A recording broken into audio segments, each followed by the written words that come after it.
What's up, everybody? Welcome into DodgerHeads, presented by DodgerBlue.com, part of the Medium Large Sports Network. My name is Jeff Spiegel, joined today by special guest Jim Allen, who operates jballallen.com. He is a longtime baseball writer based in Tokyo, and he is here to help us understand the newest player to come from Japan, officially being posted.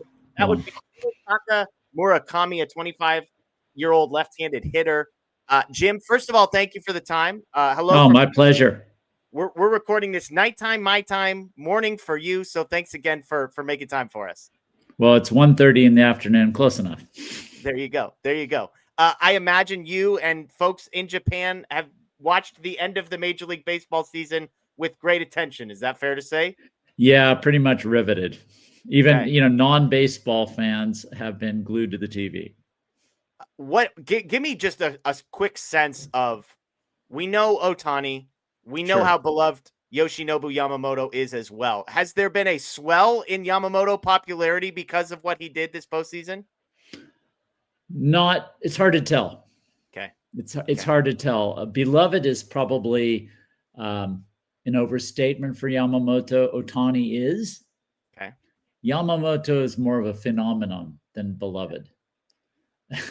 He's when he was here, he was such a easygoing. He was a bit of a chatterbox. Okay. It's hard to imagine now. With the media, he would, stop and talk to anybody about anything. So it's hard to say, but I think the excitement was that Ohtani is Ohtani, and everybody wants to see him do well. And that Yamamoto did it. It was more like, I won't say it was relief, but it was vindication. Okay. It wasn't like he was being turned into another god or anything. He always had that elite status when he was here. But the fact that he did it in America too, what he's been doing over here, has been a vindication for a lot of people who've had to deal with naysayers and disbelievers. Yeah. What about Sasaki? Obviously a tough debut season for Roki Sasaki at the beginning, then he gets hurt, but vindication for him in the postseason as well. Yeah, vindication that he actually can do something. I mean, the past few years have been kind of trouble for him. Yeah. Although he did have his best career year in 2024. He won 10 games for the first time. He stayed in the rotation as long as he had in the past. But he's always had physical issues since he was in high school. So this is not new. The whole thing with Sasaki was, well, let's see. I think everybody's on kind of a let's see. And I think the wait and see is still there with Sasaki. Yeah. Okay. Well, the next guy in the line of studs in the NPB making their way over to Major League Baseball is Murakami. The reason I wanted to have you on it is to give us boots on the ground. You're in Japan. You've been following baseball there. You know a ton about this guy.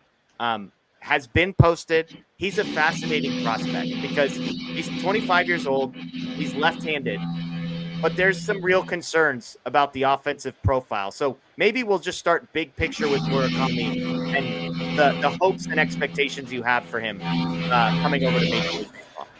Yeah, well, I'm not a scout. I do talk to scouts. I am aware of the profile. He had 2019, 2020. He had 4 basically monster seasons in a row. As a kid, he was a 19-year-old, 34 home runs as a 19-year-old in NPB, which is pretty impressive. And he just kept getting better and better. And then 2022, he wins the Triple Crown. He's the youngest Triple Crown winner. The same year that Roki Sasaki becomes the youngest perfect game pitcher, Munetaka Murakami becomes the youngest Triple Crown winner in Nippon professional baseball history. He hits 56 home runs, which is not a record, but he has hit, through this point of his career, he's hit more home runs than any player of his age. Wow. Although that's going to evaporate soon because he's now coming, of course, in Japan. It's going to evaporate soon because he won't be in Japan. And also because Sadaharu O had his breakout season when he was 25. Okay. And well, his monster 55 home run season, I think, came when he was 25. So eventually he's going to run into that. But he has been dynamic. 2022 was his big year. 2023, pretty much everything stopped the minute he hit his 55th home run in 2022. That was Sadaharu O's Japan record from 1964, and it wasn't tied until 2001 and 2002. And so for him to tie it, it was surpassed in 2013. So, but for him to tie O's record, at least to tie O, was monumental. And then it took him weeks to get to 56. Okay. And then he sort of flubbed around in the Japan series, and then he went into the WBC in 2023, and he was mediocre. He did, however, of course, he had 2 big hits in the finals. In the semifinals, he had the walk-off double against Mexico, and then he had the game-tying home run against, I think it was the game-tying home run against the United States. So he had 2 big hits in the WBC, but that was about it. He then struggled the rest of the year, and I talked to him in 2014 for the first time. In 2024, I get my numbers wrong. Please excuse my ADHD. But in 2024, I did talk to him for the first time. He had been a COVID star, and we pretty much were kept apart from the players for a few years. And so 2024, I did have a few chats with him and really bugged him about what went wrong. And he was like, I'm not talking about it. I'm not talking about it.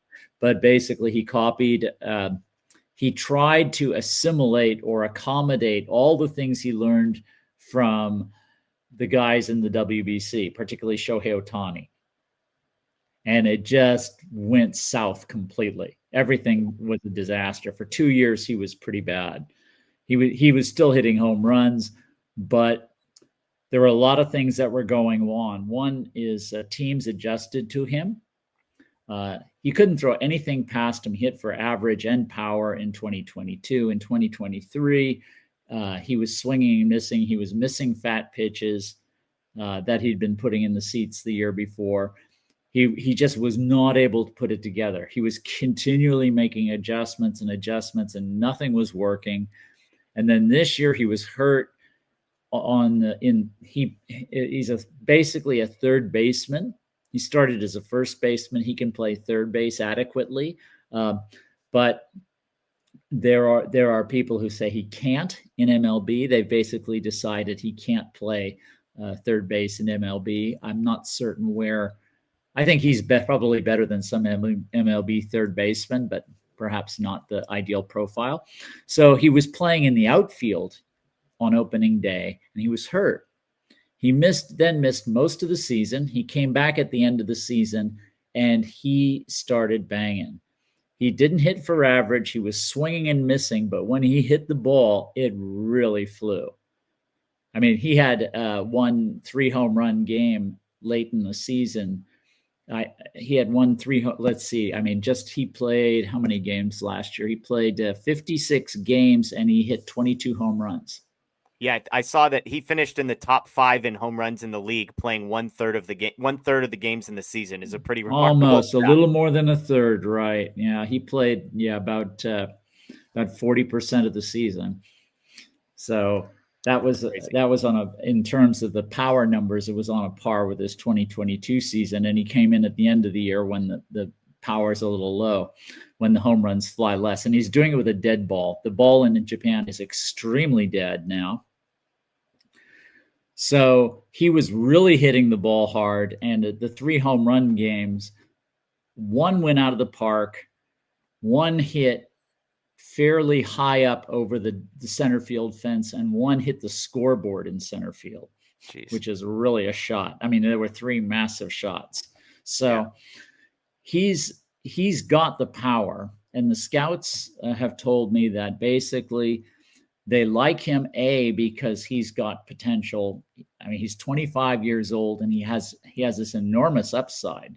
I mean, anybody who hits 56 home runs as a 23-year-old, has got enormous upside. And so there's that. He has not gone back to making solid contact. He also has not done extremely well against elite power. Yeah. Against elite velocity. So that's something that is going to be a challenge for him. But the scouts all basically, he's one of a handful of players in Japan who have an MLB power approach. Yeah. And he's young and he's already done something. So it's not like the talent isn't there, but there are question marks about him. I mean, he swung and missed a lot this year.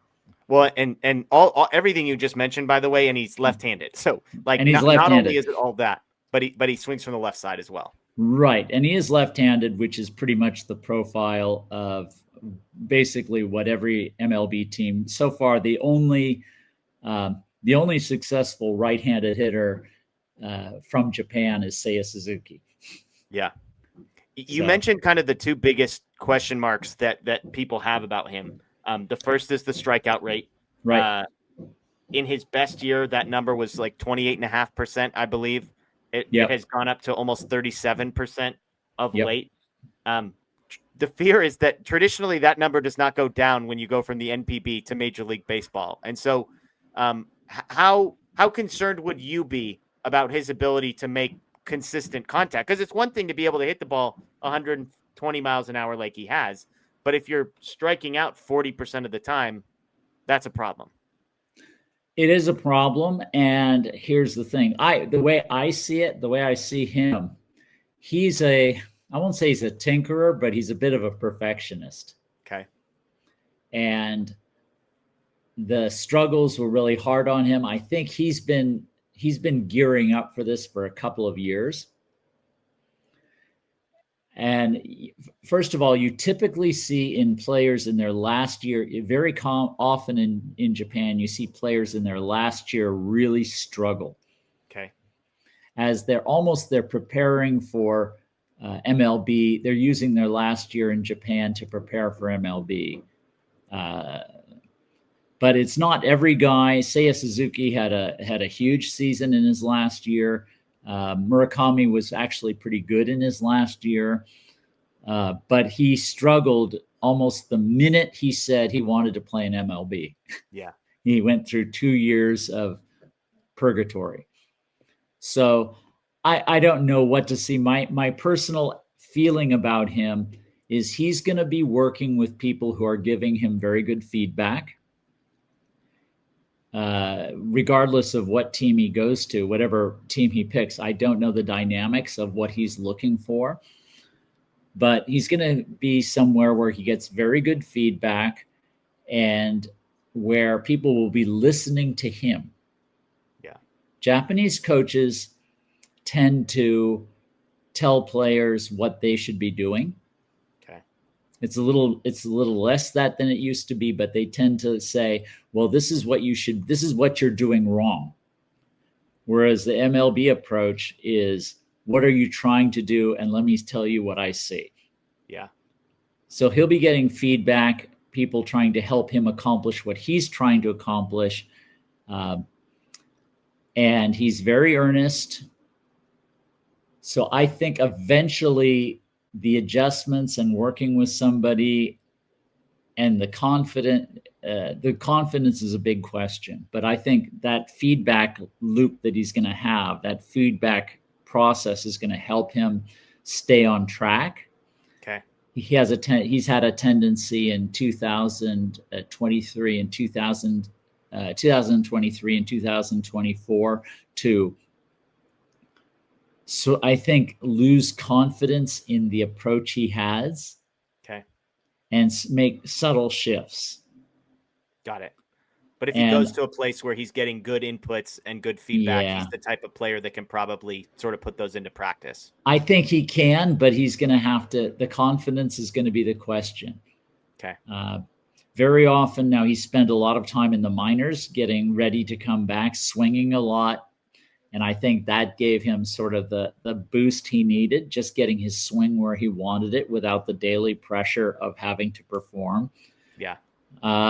The pressure is a thing. He's going to have to. He's young though, so I think he has room to grow. I think he has room to grow into the kind of player, into a kind of a hitter who could hit 30 home runs in the majors pretty regularly. Yeah. I'm curious. One thing that's fascinating is everybody, of course, we're a Dodgers show. People automatically connect him to the Dodgers. One, because he's Japanese, and two, because the Dodgers, it's assumed, will just spend more than everybody else. One of the trickier things is there's not an obvious place for him to play this upcoming season if he were to sign with the Dodgers. Max Muncy is back. He plays third. Freddie Freeman plays first. They have Shohei Ohtani at DH. There's a world where they get creative and Muncy goes to second, Murakami plays third. But like from my perspective, a guy of the stature of Murakami would not be choosing a team, and this is where you can correct me if I'm wrong, would not be choosing a team where there's not an obvious place to play in his first year. Because remember, for the folks watching, obviously you know this, Jim, this is a major league contract that he's going to be signing. It's not Roki Sasaki, where it's a minor league deal and he's going to be spending potentially time in the minors. Right. Do you agree with that assessment that he's unlikely to pick a place that doesn't offer him, you know? I think that is fairly obvious. If he doesn't feel there's going to, if he doesn't get the fit he needs, there's no point to go to the Dodgers. Right. Now, a lot is going to depend. My guess is he'll sign the big thing for MLB teams now is to sign players to options, to opt-outs. Yeah. Now that'll be very handy for him. My guess he'll get a 2 or 3 year contract with an opt-out. And here's the thing: the way the posting system right now is really broken. Yeah. In that it basically allows MLB teams to dictate everything. So, for example, a great example is Masahiro Yamamoto's, Yoshinobu Yamamoto's contract is 3 years in an opt-out? Yeah. We don't want to talk about that, Jim. We don't like talking about the possibility of Yamamoto opting out at any point in this contract. Here's the thing. The Oryx Buffaloes, if he opts out, the remainder 4 years of that deal, the Oryx Buffaloes don't get paid. Got it. So it's essentially, if he does stay, it's a interest-free loan for 4 years, for 3 years. So teams love that. Yusei Kikuchi, if he has a guaranteed contract, the Seibu Lions pick up another $1 million, another $5 million. Instead, he made the money. Yeah. And they got stuffed. So that's something that's something NPB needs to fix, but NPB doesn't know how. They can't fix their radio if it's broken. They're pretty lame. So you're saying that the contract he's likely to sign will be like Yamamoto, where on paper it might be a longer contract, but he might have an opt-out after 3 years. That would allow. I think he will be looking for, let's say, 2 years down the road. Or 3 years down the road when he's in his prime. Oh, maybe now I can play for the Dodgers. Okay. I think go ahead. But I think you're right. I think he's going to look for a place where he can play. Now it might be, I think that's it, because he's going to look for a place where he's the number one guy at that position. And you think it's third base? Probably he could. I think most MLB teams, it's my opinion he could play third base, but most MLB teams have pretty much decided he's a first baseman or a DH. And I think that has more to do with his body type. Okay. He looks pudgy. And he's not the fastest guy, but he's fairly nimble. But the outfield experiment did not work with him. As far as I know, it did not. No. Okay. I mean, they might put him in left field or something, and I'm sure he could handle it. But he's an unusual player. I mean, he's one of these guys who's very astute. Yeah. And you can see that he's the only he's the only the second player in NPB history to steal 3 bases in an inning. Okay. So second, third, and home. It's impressive. Yeah, and he's not that fast, but he is very astute. He's a very, very good base runner. He was a mediocre defender when he was a rookie. Missed pop-ups and things, but he's pretty much got that under control. The biggest thing was his concentration. He was an adequate defender. He was not a Gold Glover, but he was an adequate defender. Okay. 2 last questions and get you out of there. The first one is, you mentioned Ohtani playing with him in World Baseball Classic. Right. Do you have any sense of any relationship that Murakami has with the 3 Japanese players that are on the Dodgers? Not that I know of. Okay. But he does. Of course, everybody in Japan looks up to Ohtani. Yeah. And my guess is that will not end. The Japanese players in America are very interconnected. Yeah. And they do help each other out a lot. So it's not like I could definitely see him playing for a team that plays in Arizona. Okay. Where in spring training he could be working with Ohtani and he could be talking to Seiya Suzuki about their adjustments, rather than a team in Florida where especially if half the teams play on one coast and half the teams play on the other, and even if they're in Florida, they might be rolled away. Yeah. I remember it was a big deal when Yamamoto came over and when Sasaki came over. There were like these competing narratives of like, do Japanese players want to play on the same team or not? Like, is there? I don't think that's ever an issue unless they are the star. Yeah. I think there would have been players like that who demanded to be the star, but obviously that's not most Japanese play. I don't think that's most And I think also, seeing how well that Ohtani, Sasaki, and Yoshimoto have created a little Japanese community there. Yeah. In a little Tokyo in Chavez Ravine, that the idea that more than one, that 2 is a crowd is, I think, crazy. Yeah. Last question. Okay. The Dodgers, have they, like, let me phrase it this way. Are there teams that are being talked about the most in Japan as far as connections to Murakami, whether it's teams that have been over there scouting him a ton or teams that there are just rumors connecting him to? Well, yeah, pretty much everybody.